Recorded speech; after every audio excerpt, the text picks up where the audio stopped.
In the past, Persona 3 has not had a strong presence in the gaming world. Unlike the other games in the series, such as Persona 1 and 2, representation of Persona 3 was limited to spin-off games like Arena and Dancing. However, this has changed with the recent release of a modern port of Persona 3 on current platforms. This release, while exciting for fans old and new, does come with some drawbacks. Specifically, the version of the game that has been released is the PSP version, Persona 3 Portable, which does not include the enhancements and additional content of the FES version, such as the playable epilogue, The Answer. Despite this, the PSP version does have its own benefits, such as the ability to directly control party members, a selectable female protagonist, and various other refinements and challenges. Persona 3 Portable is considered by many as the definitive version of the game when it comes to gameplay. However, it does have some significant drawbacks that are worth mentioning. The game follows the story of a transfer student who arrives at Tatsumi Port Island and attends Gekioken High School.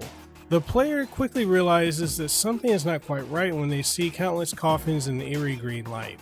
The strange phenomena, known as the Dark Hour, transforms the world into a nightmare state at midnight, and is only visible to select individuals. The protagonists and their doormates are revealed to be special individuals known as Persona users who can summon physical manifestations of their inner selves. Together with the school club Seas, the player must explore the Tartarus Tower, which appears during the Dark Hour, in order to put an end to this hidden time period. Persona 3 is the first game in the series to introduce the systems that have become the norm for the series, such as social links. As a result, players who are familiar with Persona 4 and Persona 5 will find the gameplay familiar. The game involves spending days increasing social stats, bonding with specific characters, and fusing personas, which makes up most of the non-combat activities. However, it should be noted that the story pacing picks up more in the second third of the game, requiring players to be patient. The cast of Persona 3 is considered by many as the best among the modern era games because the characters' growth and lives are not closely dependent on the protagonist's interactions. This is a subjective opinion, but it is worth noting that the writing approach in Persona 3 is quite different from the newer games in the series. The unique routes of the protagonists, including their social links and battle themes, are notable features of the portable release. These differences provide a new experience for both veterans and newcomers to the game. Players can replay the game as a female protagonist for a fresh perspective. New players can choose either protagonist. However, it should be noted that the writing quality of the male protagonist's social links may not be as strong as the female protagonists, which tend to have more engaging and entertaining dynamics. The main objective of Portable is to ascend Tartarus during each full moon, while also participating in a slice of life tasks.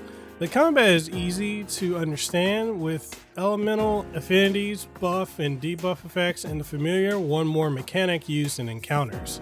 The main character is the only one who can use multiple personas, which are obtained through card shuffles after battles or by fusing them together. The Velvet Room, where the fusions are performed, also features an attendant who manages the quest system. Completing these tasks can yield valuable rewards and a large amount of currency, making them worth undertaking. One of the criticisms of Persona 3's gameplay is that Tartarus, the dungeon area, is not very exciting to explore. The design of each floor is similar and can lead to monotony, especially when players spend multiple hours in Tartarus. While the dungeon implementation in Persona 4 and 5 are more preferred, the gradual climbing of Tartarus in Persona 3 provides a sense of character and gameplay growth that makes it worthwhile. As expected from the series, the soundtrack is excellent, featuring catchy battle themes and standout tracks for the town. The game performs well both docked and undocked on Nintendo Switch, as well as on Steam Deck, so there are no performance issues or concerns. The decision to release Persona 3 on the PSP resulted in some compromises that affect the current port, such as the removal of animated cutscenes from the PlayStation 2 releases, and the replacement of walkable town exploration with an overhead cursor-driven view. These exclusions may seem minor at first, but they detract from the unique identity and presentation that Persona 3 had, and makes it feel more like a visual novel than a full-on standard Persona title.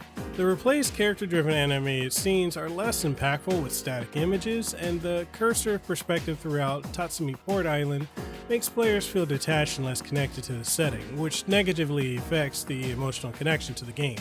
Additionally, the epilogue from Persona 3 FES, The Answer, is also not included in this version. While the reception of the answer was mixed, it did not detract from the quality of the original narrative, so its absence is both disappointing and confusing. The collective port of Persona 3 Portable largely consists of the original content, the only new feature being the ability to change difficulty options in the middle of the game, similar to how Persona 4 Golden implemented this feature.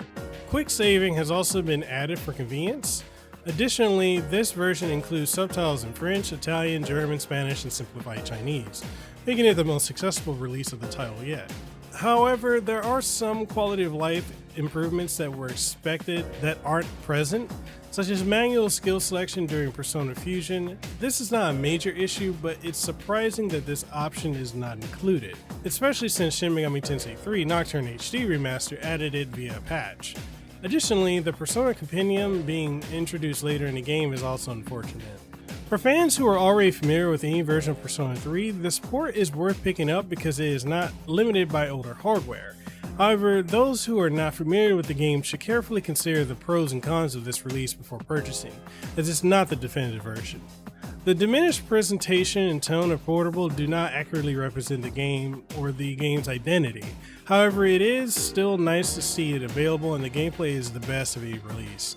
Persona 3 Portable on the Steam Deck and Nintendo Switch is a fantastic port of the beloved RPG. The game's story and characters remain just as engaging as they were when the game first released, and the gameplay is just as enjoyable.